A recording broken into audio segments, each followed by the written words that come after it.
Bonjour à tous, c'est Alexandre de Gains, j'espère que vous allez bien aujourd'hui. Nous sommes le 27 avril et ce sont vos crypto news du jour. Le marché, pas grand chose honnêtement, on voit que ça augmente légèrement. On va directement commencer sur les news.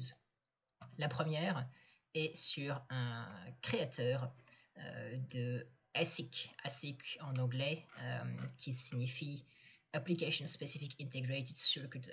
En fait, c'est avec des mots en français, c'est comme une carte graphique, sauf que la façon dont les circuits imprimés sont reliés entre eux est vraiment étudiée spécifiquement pour les algorithmes qui sont utilisés dans le protocole de minage.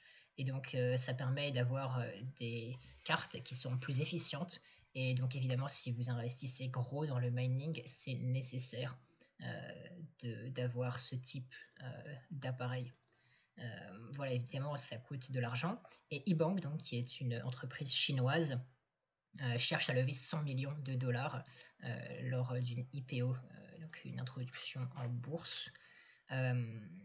C'est une boîte donc qui est quand même d'une stature assez importante. Ils ont eu 300 millions de chiffre d'affaires en 2018 et 100 millions en 2019. Donc on peut voir qu'il y a quand même une baisse significative et cette baisse est évidemment attribuée à la baisse globale du Bitcoin car leur business est très corrélé avec le prix du Bitcoin.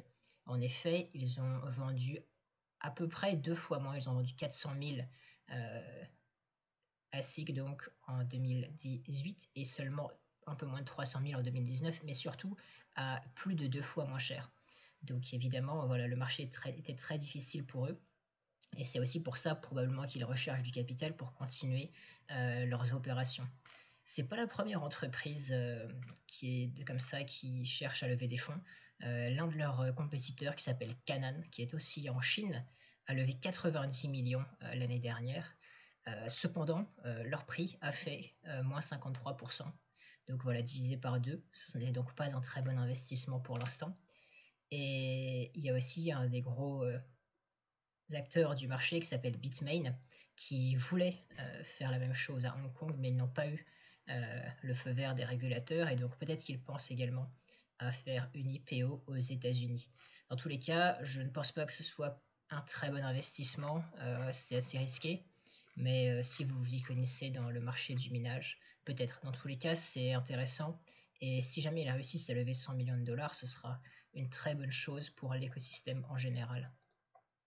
Cette news est peut-être la plus importante du jour. C'est vraiment énorme. Dole, c'est une entreprise, la plus grosse entreprise qui produit des fruits et des légumes dans le monde. Et ils ont dit qu'ils avaient un plan sur 5 ans pour utiliser la blockchain pour traquer leurs produits grâce à ça.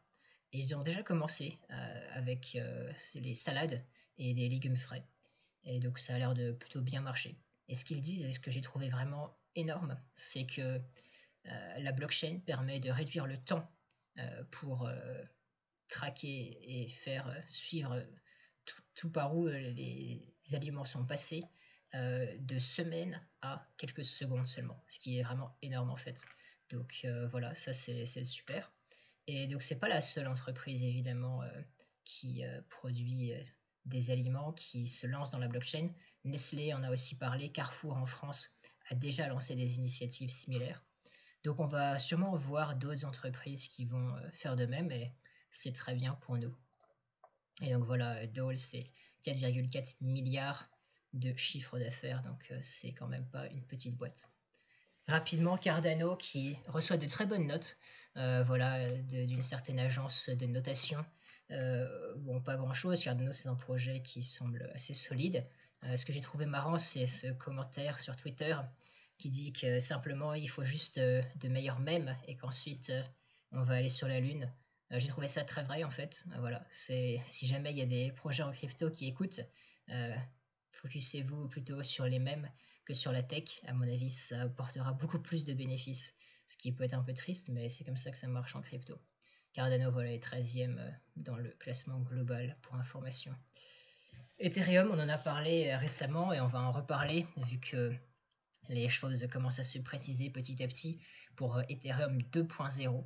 Le testnet est live et il y a maintenant plus de 22 000 validateurs. Et on voit également donc sur le réseau actuel le nombre d'adresses avec plus de 32 Z qui augmente très significativement.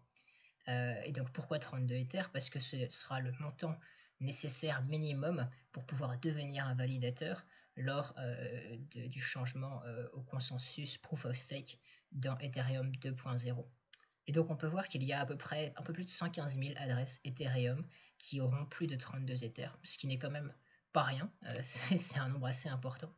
Et donc j'ai fait un petit calcul, 32 fois 115 000, ça fait à peu près 3,7 millions. Et on peut voir ici que le nombre total d'Ethers est de 110 millions. Ce qui voudrait dire que si toutes ces adresses lockent ces Ethers pour les stakes, il y aurait à peu près 3% du supply total qu'on ne pourrait pas toucher. Et donc ça peut aider évidemment un peu pour le prix. C'est pas énorme, mais c'est tout de même une bonne chose. Donc à suivre, on va sûrement en entendre parler encore d'Ethers. Rapidement, au Liban, c'est assez triste la situation au Liban. C'est vraiment économiquement difficile. Il y a deux monnaies au Liban, il y a le dollar et ils ont la lire libanaise.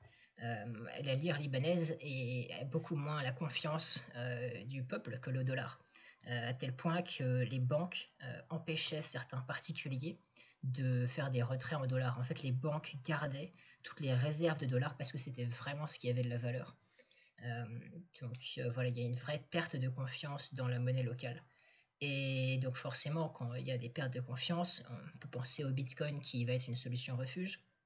Et tout de suite, il y a des articles qui sortent en disant que voilà, le Bitcoin trade au prix 2 fois supérieur au prix du marché au Liban parce que c'est la merde au Liban. Quand on regarde, en fait, c'est pas vraiment ce qui se passe apparemment. C'est simplement que le prix du Bitcoin est parfois listé dans la lire libanaise et que le prix de cette lire libanaise a été divisé par 2 littéralement. Et donc c'est ce qui peut expliquer cette différence de 2 sur le prix. Voilà, donc ici sur des sites on peut voir qu'ils reportent que le prix est environ de 1500 lire libanaises pour 1 $, alors que dans l'article on parle plutôt de 3000 ou 4000. Dans tous les cas, la situation au Liban est assez triste. Voilà, on peut espérer que ça se résolve rapidement, mais je ne sais pas comment est-ce que ça va finir tout ça. Et pour finir, Coinbase Custody qui supporte maintenant le token FET de Fetch AI. C'est très bien pour eux, c'est une bonne reconnaissance, c'est toujours un gros nom Coinbase dans les cryptos, donc ça a fait augmenter le prix du token de 50% à peu près. En quelques jours, on est passé de 1,5 centime à 2 centimes à un moment. Donc voilà. C'était tout pour aujourd'hui. Vraiment des news intéressantes aujourd'hui, j'ai trouvé, surtout celle-ci. Beaucoup plus de boîtes qui commencent à utiliser la blockchain et un signe très positif pour Ethereum. Voilà, c'était tout et je vous dis à demain pour plus de news.